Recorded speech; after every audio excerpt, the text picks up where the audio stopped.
Mr. Speaker, well, it's no wonder that Māori Pacific died a death, isn't it? That was the former leader of that great esteemed vehicle, Māori Pacific. And I think Mr. Henare might have been getting confused in terms of New Zealand ambition when he talked about Spain and Greece and Portugal. He was getting confused between the economy and the World Cup.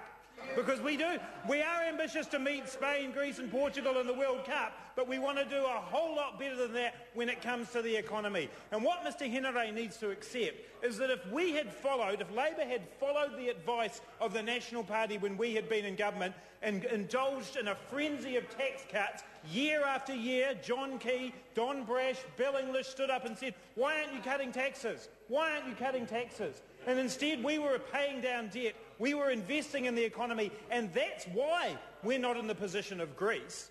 That's why New Zealand is actually able to come out of this recession okay, because we did not take the advice of the National Party to cut taxes.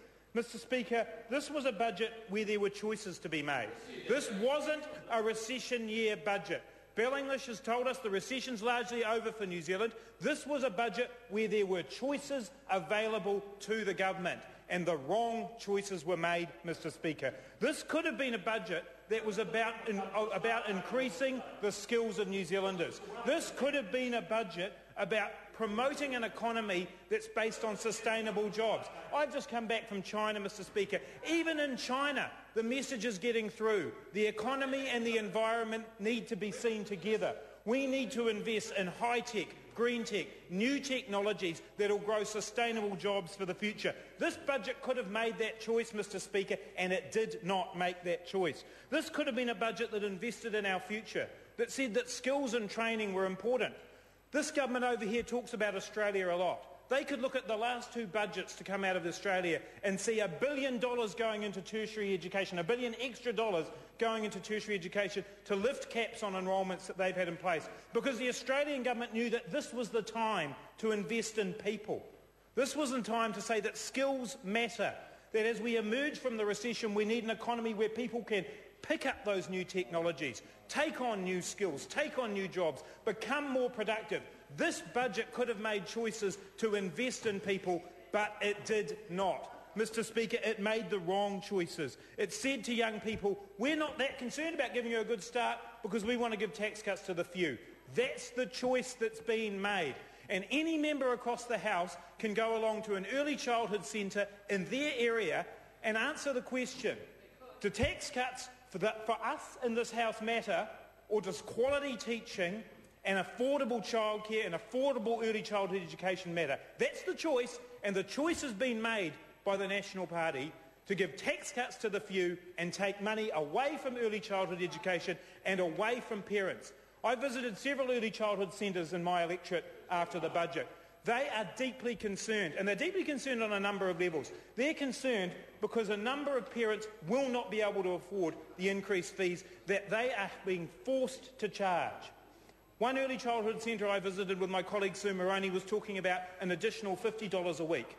An additional $50 a week. And that early childhood centre estimated that there would be at least 8 families out of the 30 families in that centre who would not be able to afford that. Is that the choice that the National Government wanted? To put that on parents, to put that and say quality early childhood education is not our priority, because that's the message that parents and families are getting in New Zealand today. This government had a choice. It chose tax cuts for the few above quality early childhood education for the many, and that is an unacceptable choice in my view, Mr. Speaker. An investment in skills could have addressed the fact that we now have 60,000 young people out of work. 60,000 young people out of work. Where was the investment in New Zealand's future? This wasn't a time to give tax cuts to the few. This was a time to invest, to say we want people in good quality jobs. We want sustainable development. We want research and development supported by our private companies and in the public sphere. And those choices weren't made because short-termism ruled, Mr. Speaker. A quick tax cut designed to come in so it benefits the National Party going into the next election at the expense of the future of New Zealand, Mr. Speaker, and I think that's shameful. Mr. Speaker, I think this budget failed 2 key tests. It failed the aspiration test and it failed the moral test. And we need to aspire to be far more than what Mr Henry said about the basics. It's just about the basics. That's all we can aim for, is just to have people leave school with the basics. Mr Speaker, this comes from a government who told us they were going to be ambitious for New Zealand. That's not ambitious for New Zealand. We should be investing in quality teachers, quality education, not sitting there worrying about standards and slogans. We need to make sure that people have a future in this country, that they know that they can stay here, they can work here in good quality sustainable jobs. Because the real difference between Australia and New Zealand is not about tax. We can play around with all the numbers about tax and state taxes and payroll taxes and income tax, but in the end the difference is actually wages, Mr Speaker. That's why people go to Australia. It's about wages. It's about actually having good quality jobs with good quality high wages. Where's the plan in this budget for wages? Where's the plan in this budget to actually increase wages, increase quality jobs?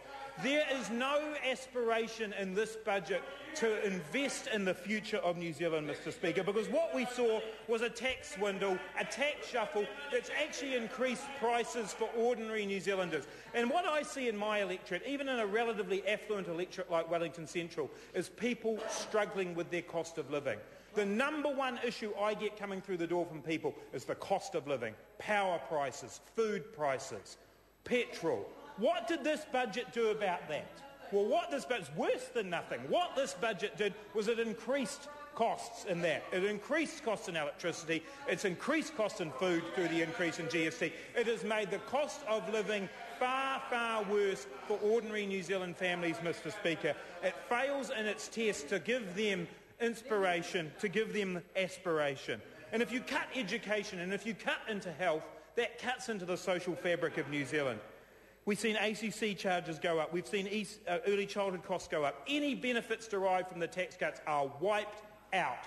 We've had examples in this House of families with $55 a week worse off once we factor in early childhood costs, ACC costs.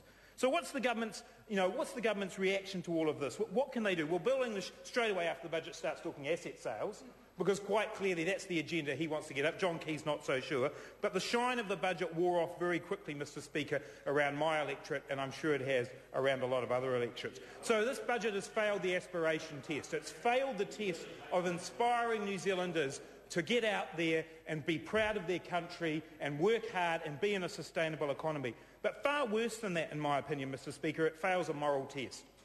It fails a moral test that says that a society should be judged on how it treats the young, the old and the vulnerable. And if we look at how this budget treats the young, early childhood education cuts in childcare support. Is that really the message we want to send? Is that really the moral message we want to send about the importance of young people? This budget fails on that test. How about for the old? A health budget that does not even meet inflation and the increased costs of an ageing population. It goes backwards, Mr Speaker. Home care cuts. In my own electorate, I've had people in tears in my office about cuts for their elderly parents. We've seen the rates rebate cut back. So this fails the moral test in terms of supporting the elderly. It also fails a moral test in terms of supporting the vulnerable. Mental health funding cuts. No new state houses. Pathways to partnership cut back. The refugee study grant. How mean can we get in this country that people who come here as refugees, who we have traditionally supported into study, their funding to study in tertiary education has been cut in this budget. This budget, Mr Speaker, fails the clear moral test of supporting the young, the old and the vulnerable. It fails the test of aspiration. It is a very poor budget made up of very poor choices, broken promises and a failure to support New Zealanders into the future.